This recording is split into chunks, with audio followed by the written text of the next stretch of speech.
La famille, c'est une dinguerie. Vous avez tous appris la nouvelle de la CAF hier, quand ils ont dit que la coupe que le Sénégal avait gagnée face au Maroc, que les Sénégalais n'ont pas mérité. Du coup, ils ont donné la coupe au Maroc. Mais, et vous savez, c'est pourquoi?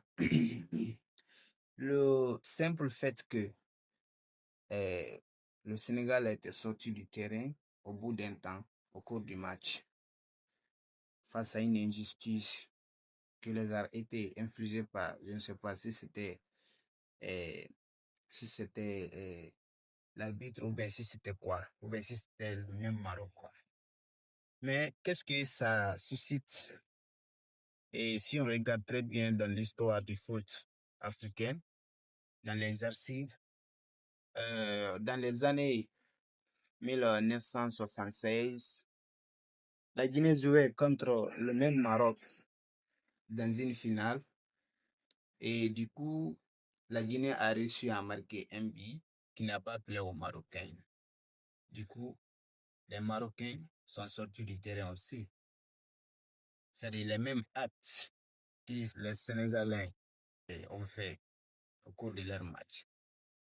Donc, et puis, dans le code pénal, c'est-à-dire dans le règlement intérieur du foot, il est dit là-bas de traiter les mêmes actes de même manière. Il ne faut pas les traiter différemment à cause du sort des pays. C'est pas bon.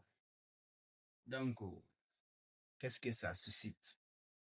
Si le Maroc gagne cette coupe, ça veut vouloir dire que nous aussi, les Guinéens, on doit avoir une étoile sur le maillot. Parce que le Sénégal serait le premier pays d'avoir un faux étoile sur leur maillot. Parce que la mise à jour était faite. Il y avait des nouveaux maillots qui avaient des étoiles. Donc, les Guinéens aussi ont le total légitime de revendiquer leur droit d'avoir la coupe. Même s'il faut bien dire que ça fait plus de 49 à 50 ans comme ça. Mais c'est pas grave. Mais c'est les mêmes actes qu'on doit revendiquer. Mais je remarque une chose aussi,